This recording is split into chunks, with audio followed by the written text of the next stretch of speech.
안녕하세요. 사연을 부탁해입니다. 오늘의 사연을 소개하겠습니다. 어느 날 초인종이 울려서 확인해보니 시어머님이 와 계셨어요. 연락도 없이 오신 모습에 놀란 채 문을 열고 물었어요. 어머님, 연락이라도 하지 그러셨어요. 왜? 내가 온 게 못마땅한 거니? 그리고 내가 간다고 하면 태우가 얼씨구나 하고 오라고 했겠구나. 시어머님의 목소리가 그 어느 때보다 차디차게 느껴졌는데요. 시어머님 말에 말문이 막힌 채 눈치만 보고 있었습니다. 집 리모델링 했다고 하더니 아주 잘 꾸며놨구나. 집 위치도 나쁘지 않고 해서 오래 살 생각이라 그이가 신경을 많이 썼어요. 내가 볼 땐 대한민국에서 네 팔자가 제일로 좋은 것 같아. 네? 그게 무슨 말씀이세요? 그렇잖니. 능력 있는 남편 만나서 얼마나 팔자 편하게 살고 있어. 그러면서 남편 뒤에 숨어서 시댁 가족들을 무시나 하고 너 그러는 거 아니다. 어머님, 무시하거나 그런 적 없습니다. 없긴 왜 없어.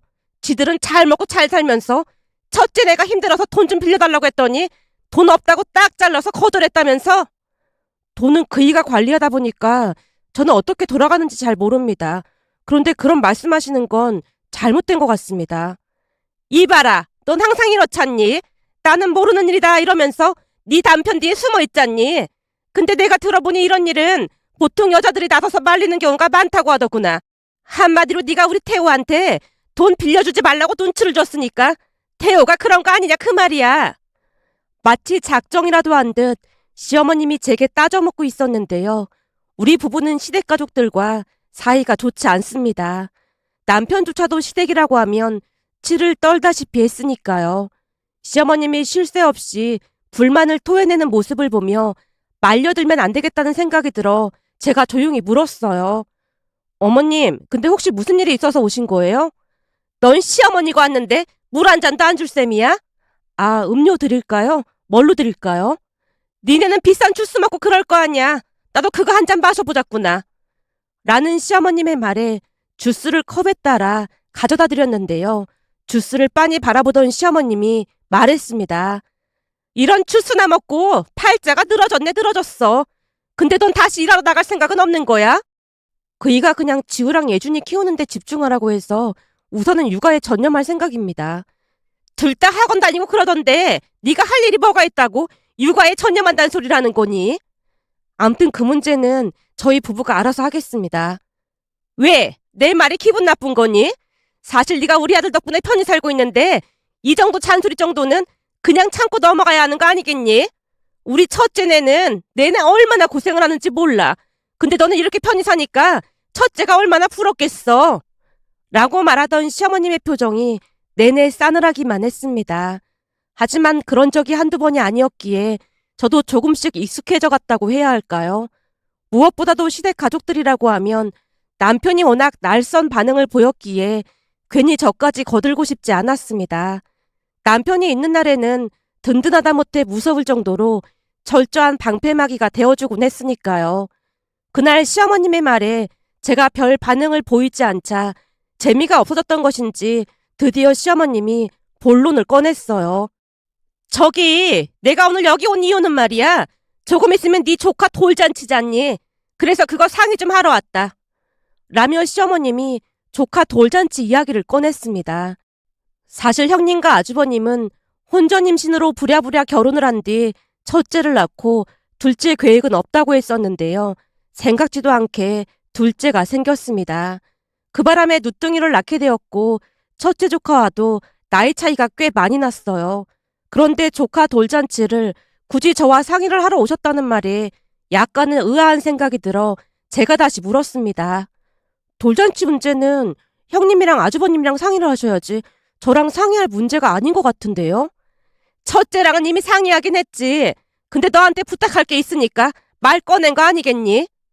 돌잔치 하는데 제가 도와드릴 게 뭐가 있을까요?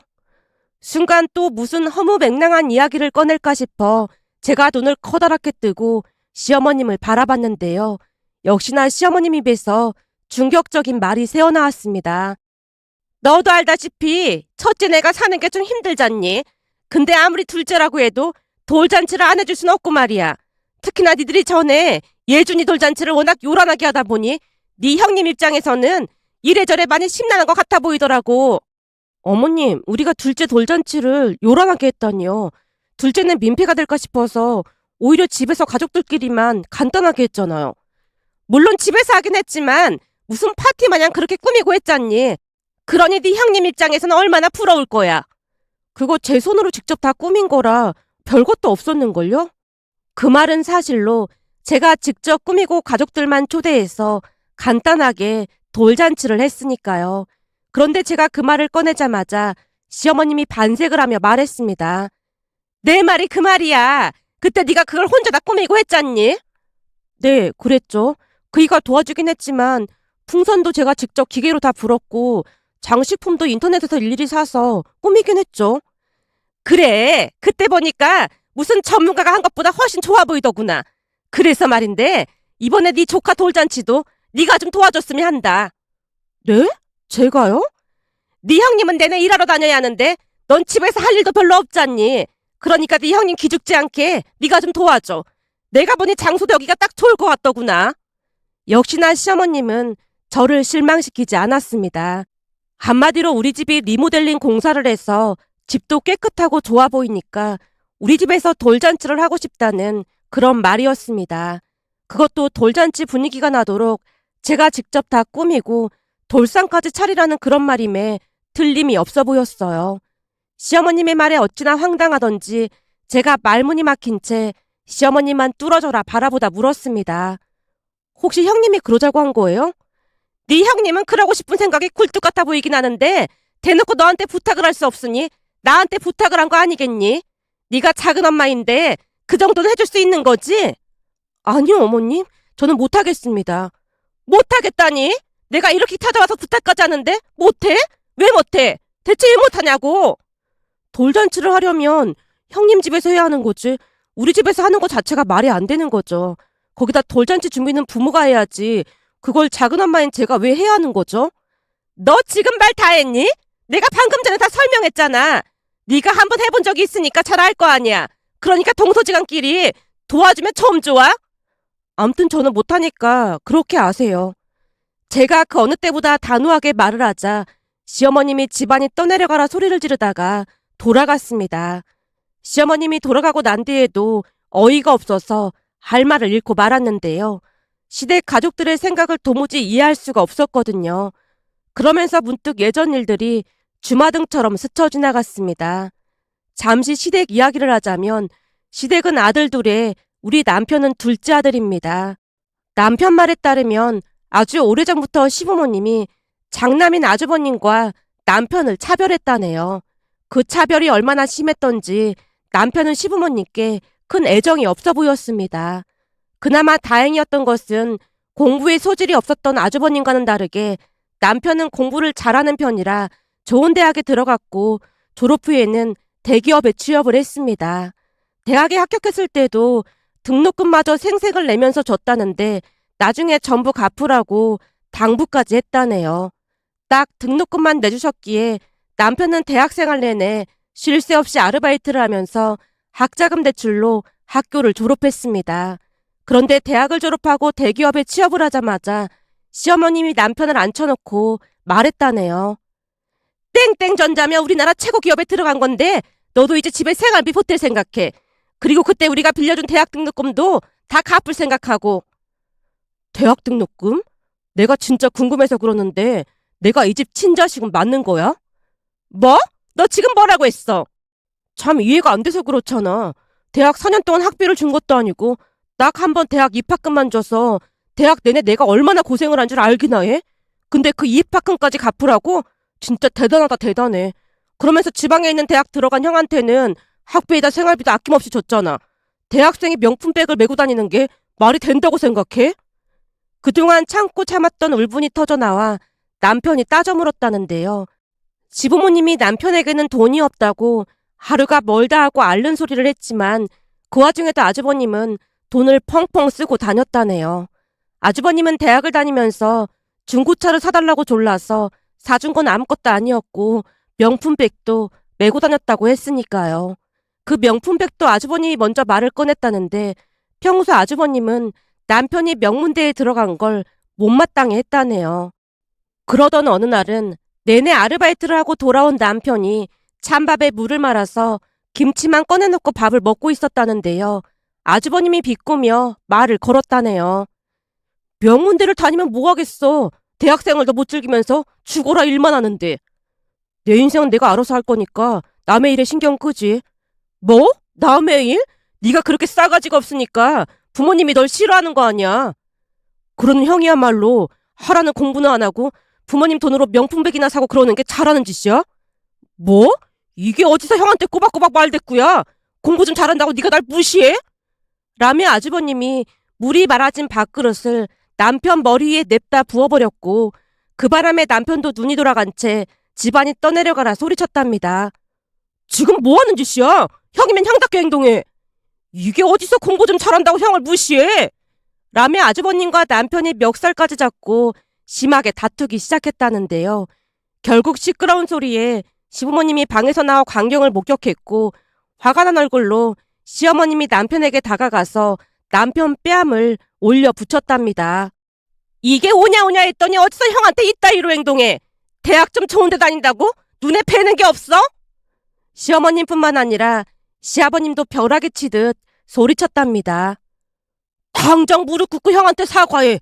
어디서 감히 형 멱살을 잡을 수가 있어? 형이 먼저 제 머리에 이걸 부었단 말이에요. 그렇다고 형 멱살을 잡아? 공부만 잘하면 뭐해? 싸가지가 없는데. 아버지 없으면 형이 아버지 대신인데 어디서 형한테 이따위로 행동해? 당장 형한테 무릎 꿇고 사과해. 라며 사과를 강요했고 억울한 마음이 가득했지만 남편이 무릎까지 꿇고 사과했답니다. 그 모습에 아주버님이 의기양양한 표정으로 말했고요. 어때? 우리 집에서 네 위치 잘 봤지? 그러니까 앞으로 까불지 말고 알았어 기어. 알겠어? 그럼 우리 창남한테 대들긴 누가 대들어. 한 번만 더 네 형한테 이따위로 했다가는 국물도 없을 줄 알아. 라고 말을 한 뒤 남편만 덩그러니 남겨둔 채 세 사람이 거실로 나가서 희락락하고 있었답니다. 물론 그전부터 가족들에게 정이 떨어졌지만 그날 이후 남편의 마음은 완전히 닫혔다고 했습니다. 그날 이후 대학을 졸업하면 집에서 나와 홀로 살아야겠다는 생각뿐이었다고 했으니까요. 그 뒤 대학을 졸업하고 취업을 하자마자 예전에 빌려줬던 대학 입학금을 달라는 말에 이자까지 쳐서 드리고 조용히 말했답니다. 이제 취업도 했으니까 저 혼자 나가 살겠습니다. 나가던 말던 우린 관심 없으니까 알아서 하고 그 뭐냐 너 좋은 회사 들어갔는데 집에 매달 돈은 보내야지. 우리가 널 키워준 게 있는데 설마 다 컸다고 모른 척 하겠다는 건 아닌 거지? 옷도 형이 입던 거 다 물려입고 했는데 돈이 많이 들어갈 것도 없었잖아요. 결혼할 때 돈 보태주실 거 아니면 그런 말 하지 마시죠. 형이 엄마 아버지가 다 뒷받침해주겠지만 저는 혼자 해결해야 하잖아요. 저는 엄마 아버지 재산 10원 한 푼 관심도 없고 어차피 한 푼도 안 주실 거잖아요. 그러니까 저한테 생활비 보태라는 말 하지 마세요. 당연하지. 우리 재산은 전부 네 형한테 줘야 받는 거지. 그럼 생활비 달라고 안 할 테니까 재산 포기각서 그런 거 써야 한다. 걱정하지 마세요. 써달라는 거 다 써드릴 테니까. 대신 두 분도 저한테 돈 달라는 소리는 하지 마세요. 저는 지금 무일푼으로 시작해야 하는데 돈이 있어야 두 분 귀찮게 안 하죠. 알았어. 그럼 너도 우리 재산에 절대 눈독 들이면 안 된다. 라며 시부모님이 몇 번이나 강조하고 또 강조했답니다. 그 뒤 남편은 대기업에 입사를 했고 정말 열심히 살았습니다. 그러면서 같은 회사에 근무하고 있던 저를 만났는데요. 회사 사람들이 남편을 독종이라고 부르곤 했어요. 대호 씨 말이야. 독종도 그런 독종이 없어. 독종이라면 성격이 안 좋다는 거예요? 그냥 볼 때는 성격이 나빠 보이진 않던데. 성격은 참 좋지. 예의 바르고 뭐 하나 나무랄 데가 없지. 근데 그렇게나 악착같이 돈을 모아서 열심히 투자 공부를 하더니 돈을 꽤 많이 벌었다고 하더라고. 우리 회사가 다른 회사보다 월급이 많긴 하지만 그래도 대단한 거지. 그러면서 서울에 아파트도 하나 갖고 있다고 하더라고. 엄청 알뜰한가 보네요. 저도 알뜰해서 그런지 그런 사람이 좋던데. 우리 부모님도 워낙 알뜰하셔서 저는 익숙하거든요. 맞다. 수연 씨도 엄청 알뜰하다고 들었던 것 같긴 하네. 수연 씨도 차도 없이 다니고 그렇지? 저는 차에 별 관심도 없고 대중교통이 편해서요. 우리 부모님도 엄청 오래된 차 타고 다니시거든요. 그런 집들 대부분 부자라고 하던데. 우리 집은 부자는 아니고 그냥 먹고 살 만한 정도인걸요 뭐. 라며 제가 웃고 말았는데요. 사실 부모님도 양가 할머니 할아버지께 재산을 물려받으셨고 그중 일부를 오빠와 제 이름으로 아파트와 오피스텔 하나씩을 이미 해주시긴 했지만 주변에는 그런 사실을 말하고 다니지 않았습니다. 살면서 보니 그런 사실을 말하고 다녀서 좋을 게 없었으니까요. 그리고 그때는 제 이름으로 되어만 있을 뿐 모든 관리는 부모님이 하셨기에 저는 별 관심도 없었습니다. 그러던 중 남편이 일하던 부서로 발령이 났고 알뜰한 모습에 몇 번이나 놀랄 수밖에 없었는데요. 짠돌이라고 하기보다는 자기 자신에게 철저히 엄격한 사람이었습니다. 같이 일을 하다 보니 조금씩 가까워져 갔고 연인이 된 뒤부터는 데이트도 많이 했기에 데이트 통장을 만들어서 서로 부담을 줄이기도 했는데요. 어느 날 제가 먼저 통장을 만들자고 제안을 했어요. 내가 들어보니 요즘은 데이트 통장 그런 것도 많이 만든다고 하더라고. 데이트 통장? 근데 그거 여자들이 엄청 싫어한다며. 저번에 인사팀의 주연 대리가 남친이 데이트 통장 만들자고 해서 헤어졌다고 하던데. 여자들은 그런 거 싫어하는 거 아니었어? 난 생각이 다른걸. 그게 있으면 서로 부담도 되지 않고 좋잖아. 태호 씨도 알다시피 나도 많이 절약하는 스타일이잖아. 그러다 보니 통장 만들어서 부담 없이 쓰자는 말이야. 말만으로도 참 고마워. 같이 쓰는 돈인데 고마울 게 뭐가 있어. 소연이 너가 마음에 들었던 이유가 그런 소탈함 때문이었어. 그냥 나랑 형편이 비슷한 게 마음에 들었거든. 라며 남편이 안심하는 눈치였습니다. 하지만 시간이 지나 결혼 이야기가 나왔고 결혼을 앞두고 제가 모든 사실을 말하자 남편이 놀란 채 말했습니다. 오? 그게 정말이야? 그럼 나랑 차이가 너무 많이 나는 것 같은데. 차이가 날 게 뭐가 있어. 태호 씨도 집 산 거 있다며. 그리고 명의만 내 거지. 부모님 재산이나 마찬가지야. 제가 남편을 애써 위로하고 있었지만 여전히 침울한 표정으로 남편이 대답했어요. 전에도 말했지만 우리 부모님은 우리를 도와줄 여력이 전혀 안 돼. 이런 말까지 하기 좀 그렇지만 결혼식장에도 부르고 싶지 않을 정도거든. 그건 태호 씨한테 얘기 들어서 잘 알고 있잖아. 그런 거 다 알고 만난 거니까 걱정하지 마. 근데 내가 이거 하나는 약속할게. 우리 부모님이 힘들게 하거나 그러지 못하게 철저하게 방패막이가 되어줄게. 뭘 그렇게 방패막이라는 말까지 쓰면서 말하는 거야. 제가 웃어 넘기려고 하자 남편이 다시 말을 꺼냈습니다. 나중에 겪어보면 내가 왜 이랬는지 알게 될 거야. 자기가 생각하는 것보다 훨씬 더 최악이거든. 라며 남편이 양미간을 잔뜩 찌푸렸습니다. 하지만 그때까지만 해도 저는 부모 자식 사이가 나빠봐야 얼마나 나쁠 수 있을까 심각하게 생각하지 않았는데요. 우선 결혼식 준비부터 잡음이 생기기 시작했습니다. 결혼식 관련 모든 것을 우리에게 맡겼던 친정 부모님과는 다르게 시부모님은 사사건건 힘들게 했습니다. 우선 결혼식을 앞두고 있던 어느 날 시어머님이 우리 둘을 불러서 말했어요. 다름이 아니라 우리가 아들만 둘인데 첫째는 혼전 임신으로 부랴부랴 결혼을 해서 혼수나 그런 걸 제대로 못했잖니. 그래서 말인데 니들 결혼할 때는 격식을 다 갖춰서 하고 싶구나. 격식이라니? 무슨 격식? 그러니까 왜 그런 거 있잖아. 혼수라든지 그런 거. 니들은 둘 다 대기업 다니고 그러니까 여유가 있을 거 아니야. 엄마 아버지가 나한테 해준 게 뭐가 있다고 혼수를 바라는 거야? 얘 좀 봐. 널 이만큼 키워줬는데 우리가 해준 게 없긴 왜 없어. 나 혼자 큰 거지. 해주긴 뭘 해줘. 그동안 없는 자식 취급하더니 이제 와서 부모 노릇을 해보겠다는 거야? 미안한데 그건 안 될 것 같으니까 꿈에도 생각하지 마. 암튼 넌 꼭 그렇게 정 떨어지게 말을 해야 속이 시원하니? 혼수 받고 싶으면 엄마 아버지가 돈을 좀 보태주던지.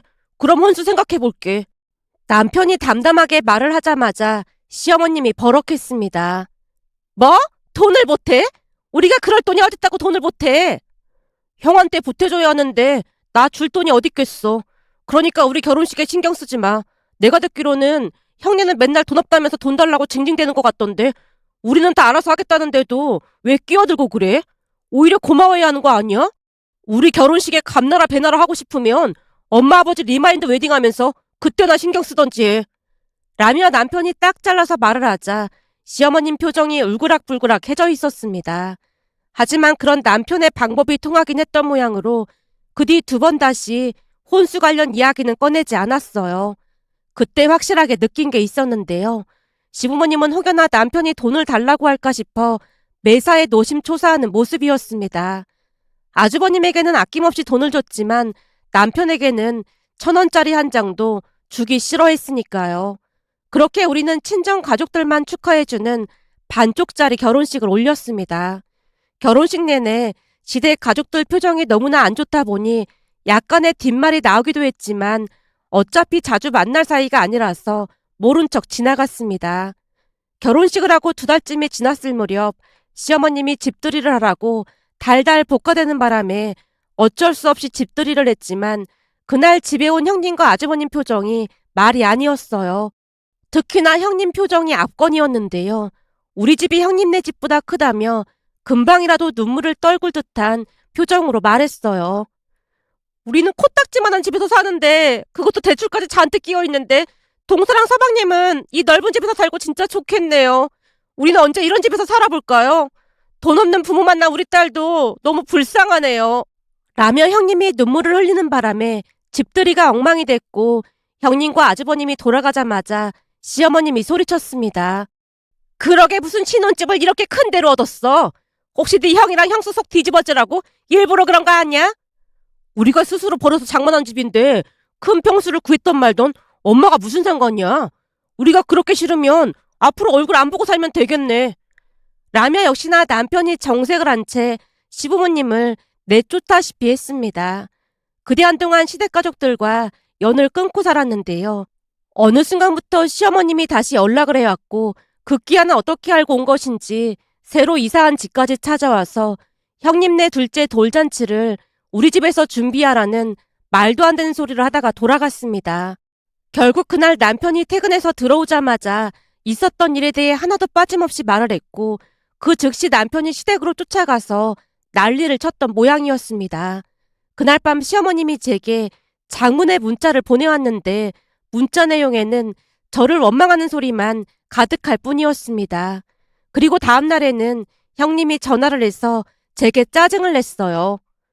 동서, 아무리 시댁 식구들을 우습게 알아도 유분수지. 시어머님이 부탁을 하는데 그냥 무자르듯 싹둑 잘라버렸다며? 감히 며느리가 시어머니한테 어떻게 그럴 수가 있어? 그럼 형님은 우리 집에서 형님네 둘째 돌잔치 하는 게 말이 된다고 생각하세요? 형님 자식인데 제가 왜 돌잔치를 준비해야 하는 거죠? 그것도 우리 집에서요. 그거야 동서네 집이 넓기도 하고 이번에 공사까지 싹 다 했다며. 이왕이면 넓은 데서 하는 게 좋을 것 같아서 그랬던 건데 말 참 서운하게 한다. 형님이야말로 기본적인 예의는 지켜주세요. 장소만 빌려달라고 해도 기가 막힐 노릇인데 저한테 돌상까지 차리라니요. 저는 못 들은 걸로 할 테니까 이런 일로 2번 다시 연락하지 마세요. 라며 전화를 끊었지만 형님이 계속해서 전화를 걸어왔고 곧 형님과 아주버님 전화번호를 차단해버렸습니다. 남편이 시댁에 쫓아가서 난리를 치긴 했던 모양으로 시댁 가족들에게 더 이상 연락이 오진 않았어요.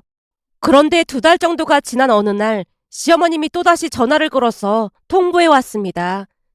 저기 돌잔치나 알아서 하기로 했으니까 니들은 집들이라도 해야지. 이번에는 그냥 조용히 지나가기로 했습니다. 그냥 지나가긴 뭘 그냥 지나가. 이사를 했으면 시댁 가족들을 초대해서 음식 대접을 하는 게 맞는 거지. 이번 달 마지막 주 토요일 날 다 같이 갈 거니까 음식 좀 준비하고 기다리고 있어라. 음식 준비할 때도 대충 하지 말고 상다리 부러지게 차려놔야 한다. 그리고 그날 가서 니들 집에서 자고 올 거니까 이부자리도 준비해놓고. 어머님, 저희 남는 이불도 없고 해서 그건 힘들 것 같네요. 그리고 집들이도 그이랑 상의해봐야 할 문제고요. 뭐? 이부자리가 없어? 걱정하지 마라. 그럼 우리가 이부자리 가지고 갈 테니까. 저한테 말씀하실 게 아니라 그이랑 통화해보세요. 글쎄 우리는 무조건 갈 테니까 그런 줄 알고 있어. 라며 시어머님이 막무가내로 전화를 끊어버렸습니다. 결국 그날 일을 남편에게 다시 말을 했더니 남편이 피식 웃으며 말했어요. 오던지 말던지 알아서 하라고 해. 우리는 그날 집 비우면 그만이니까. 그날 장인 장모님 모시고 여행이나 다녀오자고. 여행을? 그래도 시댁 가족들한테 말은 해야 하는 거 아니야? 말을 해도 듣지도 않을 건데 뭐하러 말을 해. 왔다가 우리 없으면 그냥 돌아가겠지 뭐. 일일이 대꾸를 해주니까 더욱더 만만하게 보고 그러는 거야. 그러니까 한번 된통 당해봐야 한다니까. 라며 남편이 대수롭지 않게 말했고 얼마 뒤 시댁 가족들이 오기로 한 전날 친정 부모님을 모시고 여행을 떠났습니다. 물론 시댁가족들 전화번호를 전부 차단하고 떠났기에 그 뒤 무슨 일이 일어났는지는 잘 몰랐는데요. 며칠 뒤 집에 들어가려고 하자 옆집 아주머니가 나와서 말을 걸었습니다. 저기 어디 다녀온 거예요? 네, 여행 좀 다녀왔어요. 근데 시댁 가족들은 여행 간 거 모르는 것 같던데. 글쎄요, 오지 말라고 분명히 말씀드렸는데 오셨나 보네요. 그날 깜짝 놀랐지 뭐예요. 옆집 아주머니가 황당하다는 표정으로 남편과 저를 번갈아가며 바라보다가 다시 입을 열었습니다. 내가 듣기로는 시댁 사람들이라고 하던데 냈다 무슨 이불을 잔뜩 들고 계속 문을 두드려대더라고요. 이불이요? 그래요. 집에서 자고 가기로 했더나 뭐래나 그러면서 다들 이불을 한 짐 짊어지고 왔더라고요. 보다 그런 광경은 또 처음 보네. 밖에서 한참 동안 시끄럽게 해서 사람들이 신고까지 하고 난리도 아니었어요.